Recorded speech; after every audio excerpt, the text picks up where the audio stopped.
From the News Channel 5 Network, this is SportsLine.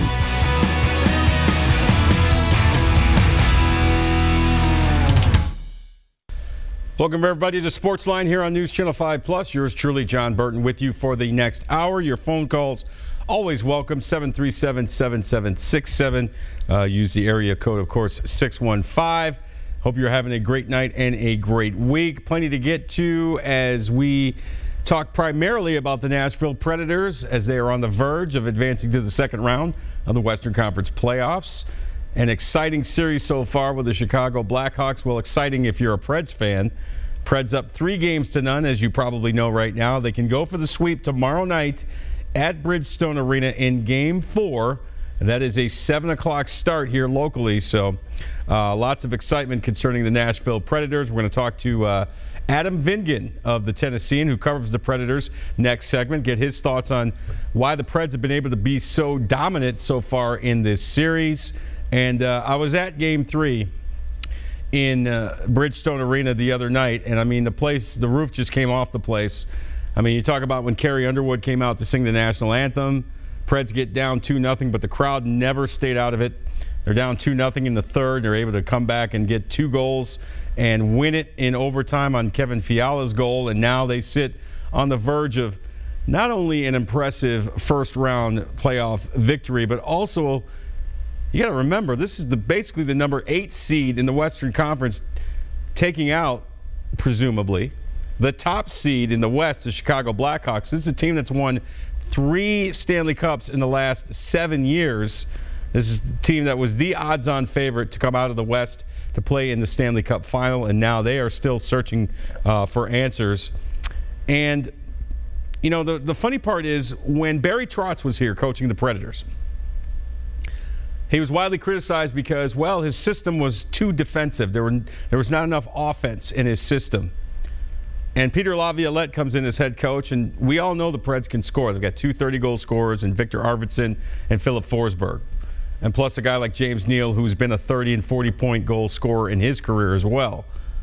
They've got guys that can score, but the way that they've been able to put the defensive clamps on a very, very potent offensive team like the Chicago Blackhawks is nothing short of remarkable. And I had a nice conversation with Terry Crisp today, the Preds analyst for Fox Sports Tennessee. And I asked him, I said, why has this team been able to be so effective defensively against the Chicago Blackhawks? It's one thing to say with players like Taves and Kane, well, we have to limit their space. We have to make sure that they don't get a lot of room with the puck, especially in the offensive zone. I said, how has that happened? And Terry Crisp told me, he said, look, it starts in the neutral zone. You clog up the neutral zone. You don't allow them room to get set up, to skate through, to get set up in your end. And also pressure the triggermen, the defensemen that join the rush and come into the offensive zone. So they've done a remarkable job with that. And this series has certainly opened a lot of eyes. And you look at the Blackhawks players, you look at their head coach, Joe Quenneville, who we will hear from later this hour. And there's a look of bemusement on their faces, quite frankly. They look stunned. They obviously never expected to be down 0-3, and especially the way they go down 0-3. And you think about it, the Preds have won 3 different types of games so far in this series. First game, they get an early goal. They kind of sit back. They play defense. They get out of there with a win. Second game, they dominate. 5 goals. And Pekarine's outstanding in both games. Third game, they're down 2-0 in the third. Forsberg gets 2 goals to tie it, and Fiala wins it in overtime. So right now, if you're the Blackhawks, you have no answers for the Nashville Predators. And frankly, that hasn't always been the case. The Blackhawks have dominated this series both in the postseason and the regular season. So when you look at where the Preds are, their path to get to the playoffs, just to make it, just to get in, which was touch and go for a while the last couple weeks of the season, and the fact that they are completely dominating this series in virtually every facet, it makes it all the more amazing that they're sitting on the doorstep of perhaps sweeping the mighty Chicago Blackhawks. Again, Game 4 tomorrow. Right now I want to check in with Tiffany on line 1. Hey, Tiffany, you're on SportsLine. What's on your mind tonight? Hey, John. This is my favorite time of the year. My 2 favorite sports hockey and basketball. You got the NHL and the NBA playoffs going on at the same time. And I'm just back and forth, back and forth. I'm just in sports heaven, John. But I got one question for you. Mm-hmm. What has Coach Quenneville been drinking? Okay, you don't take it holler. Well, the pressure is on the Preds now. And I'm like, what? Well, in a way, he's right, and that's actually not. And let me explain. The pressure kind of is on the Predators right now. They know they cannot let the Chicago Blackhawks out of Bridgestone Arena with their playoff lives tomorrow night. They've got to close this thing out, because if the Blackhawks are somehow able to win tomorrow night, extend this series, go back home, and then they win another game, they win a Game 5, all of a sudden it's a 3-2 series. Okay, but what is the odds of that? Okay, what is the odds? We have seen teams in the NHL come back from 0-3 deficits to win series before. It happens more often in the NHL playoffs than it does anywhere else. It's only happened once in baseball, and it's never happened in basketball, but it has happened a number of times in hockey. And hockey's a game of momentum. So I think Coach Quenneville is I think he's saying that to kind of fire up his team, number one.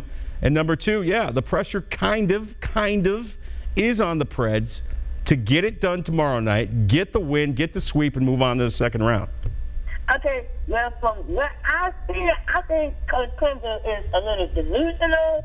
I guess at this point, you'll say anything to get your team fired up, but from where I'm sitting, the pressure is on the Blackhawks to win at least one more game and keep the series going. This is do or die for the Blackhawks.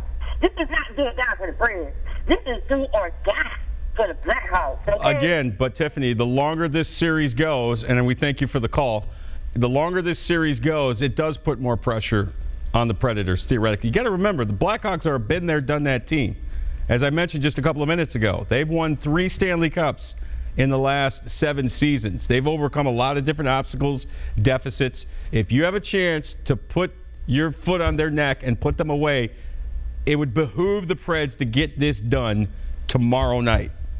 That's all I'm saying, because the longer this series goes, you let a veteran team, a team that's won and won big before, like the Blackhawks, stay alive, it could mean trouble down the road. So hopefully we won't have to worry about that. Hopefully they get it done tomorrow. They get the sweep, and then they move on to play either St. Louis or Minnesota. Of course, St. Louis up 3-0 in that series, so it looks like it could be the Blues. And I think that could be an outstanding series for the second round. The Predators taking on the St. Louis Blues. But we're getting ahead of ourselves. Both teams have to close the deal. The Blues will play the Wild later on tonight as they look for the sweep and close it out. And of course, the Predators will look for their sweep tomorrow. Meantime, the Predators practicing today at Centennial Sportsplex. After practice, we caught up with head coach Peter Laviolette as his team, as we said, is on the verge of perhaps sweeping the top seed in the Western Conference. Do you most vividly remember about your experience 7 years ago, being on the opposite side of a 3-0 series deficit, and what you remember about your Flyers team and overcoming that? Not much. Does that experience at least led to how you prepare your team for the situation that the Blackhawks find themselves in? No. How does the momentum build for a team when you're coming back? It's game to game. You win the first one. How does the momentum build almost psychologically for your team in that situation? I'm a believer that momentum doesn't work for you. I believe that momentum doesn't work for you. Desperation usually rules the day, so we're going to need to be a desperate hockey team tomorrow. We need to play a really good hockey game. I know when you guys had first periods that were not necessarily the best. Are you seeing things that are different playoffs that you've had good starts in the first period? I've said all along I haven't minded our starts. I know it's been a topic of conversation. I've been steadfast that our guys have showed up and played hard. That's not bulletproof. There's always a bad start in there, you know, and all teams do. They don't get off the mark the way they want in the first period, but I think for the most part our guys have come ready to play. So I think that's a good thing, especially against a team like this. We've got to play a good 60 minutes here. I think you guys are a much better team when you get that early lead. I mean, we'd like to have the lead. A lot of times we didn't, and I still like the way we played. I know what you're saying about first period leads and getting off the mark, and the fact that we weren't great by numbers in the first period. I can only tell you my eyeball during the regular season. There was a lot of games that came out in the first 10 minutes and we bombarded them and we were down 1-0. And I don't know what to say about that. I'm not sure I have an answer, but it wasn't because we weren't ready.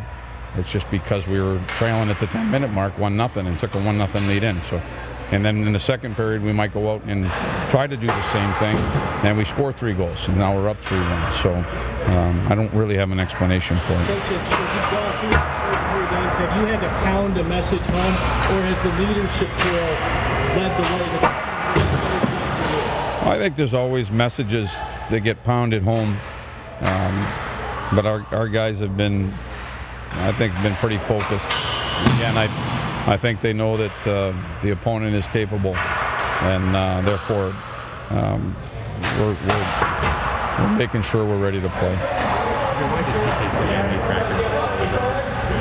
A lot of guys just came out today. Like some guys were out early, some guys came out and just were out here for a little bit. I wouldn't read a lot into that. I think guys are getting what they need before a big game. So, I mean, if any, I don't know, when things pop up, we usually let it out, you know, when the game is played and somebody's in the lineup or not in the lineup.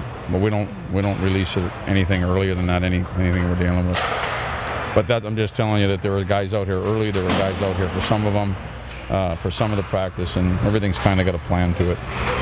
Kovalchuk and Watson, 2 guys that have been physical this series, how much of that helped you guys? I thought that they've been really physical and really noticeable. They've had big hits on the forecheck, and I think that physical presence is important. I think that the battle level inside the physical game, just the battle, so it may not be that pop that you're talking about, but just our competitiveness in the battle has got to be really good. They're a strong puck possession team, so we know we're going to get into a lot of puck battles. Your depth has really shown through in this series, all the way down to the middle. Yeah. Yeah, I don't know if we have a 4th line per se. You know, we've got 4 lines that we've been rolling pretty religiously. There he is, head coach Peter Laviolette, as the Nashville Predators get set for tomorrow night's Game 4 against the Chicago Blackhawks at Bridgestone Arena. Of course, the Preds up 3-0, looking to complete the sweep and move on to the second round against, most likely, the St. Louis Blues, who are up 3-0 in their series with the Minnesota Wild. Another bit of a surprise here in the first round.